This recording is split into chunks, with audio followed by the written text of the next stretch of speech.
ప్రపంచీకరణ అనేది కొత్త రూపు సంతరించుకుంటుంది. అది ఎలాగంటే ఒక దేశంలో ముడి సరుకులు, మరొక దేశంలో ఉత్పత్తి, మరొక దేశంలో మార్కెట్.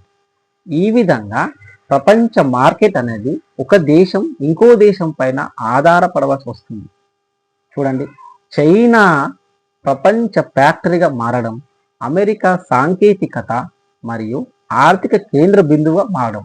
ఇది ఎందుకు వచ్చిందంటే, ఆర్థిక కేంద్ర బిందువు ఎందుకు వచ్చిందంటే, ప్రతి దేశం ఉన్న ప్రపంచ దేశాలన్నీ ముఖ్యంగా డాలర్ పైన ఆధారపడడం.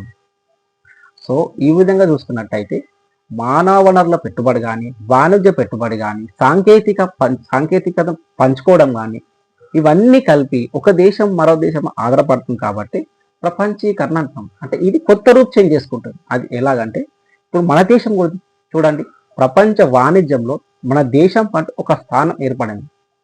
ఐటీ సేవల అభివృద్ధి అంటే ఐటీ సేవల ఎగుమతి మన దేశం కూడా, మరియు ముఖ్యంగా ఔషధాల ఎగుమతి అంటే ఫార్మాస్యూటికల్ టాబ్లెట్ల ఎగుమతి ప్రపంచంలో మన దేశానికి ఒక స్థానం ఉంది.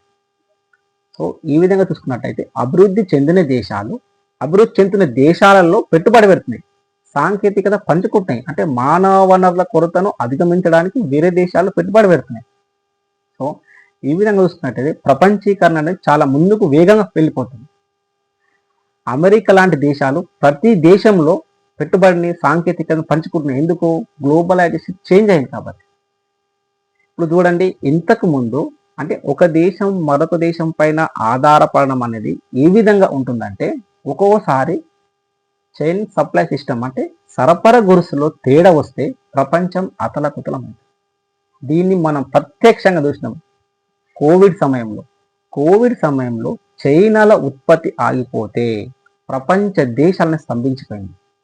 సో అందుకని ఆ తర్వాత యుద్ధాలు, ఆ తర్వాత ఫుడ్ క్రైసిస్, ఇప్పుడు ప్రస్తుతం ఇంధన భద్రత సమస్య.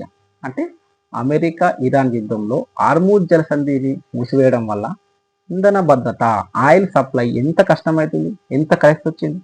సో ఈ విధంగా ప్రస్తుతం ప్రపంచ దేశాలు ఒక దేశం మరొక దేశంపై ఆధారపడుతున్నాయి కాబట్టి దీన్ని దృష్టిలో ఉంచుకొని తమ దేశంలోనే వీలైనంత మట్టుకు దేశ ప్రజలకు అవసరమైన ముడి సరుకులు కానీ ప్రతిదీ కానీ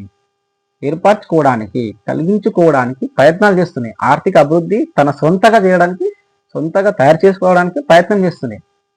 అంటే ప్రపంచం బహుళ ధ్రువంగా మారిపోయింది.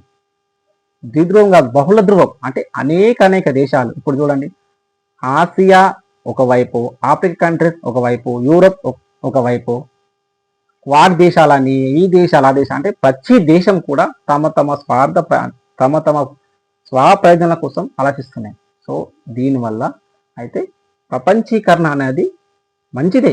ఒక దేశం మరొక దేశం పైన ఆధారపడి మన దేశంలో దొరుకుతున్న రా మెటీరియల్ వేరే దేశం దొరకపోవచ్చు, వాళ్ళ దేశంలో దొరికాయి, మన దేశం దొరికాయి. సో దీనివల్ల ఇచ్చిపుచ్చుకోవడం, వస్తు మార్పిడి లాగానే ఈ యొక్క సరఫరా అనేది జరుగుతూ ఉంటేనే ప్రపంచం అభివృద్ధి చెందుతుంది. సో ప్రపంచీకరణ అనేది కొత్త రూపు చేంజ్ చేసుకున్న అనడానికి ఇదే ఉదాహరణ.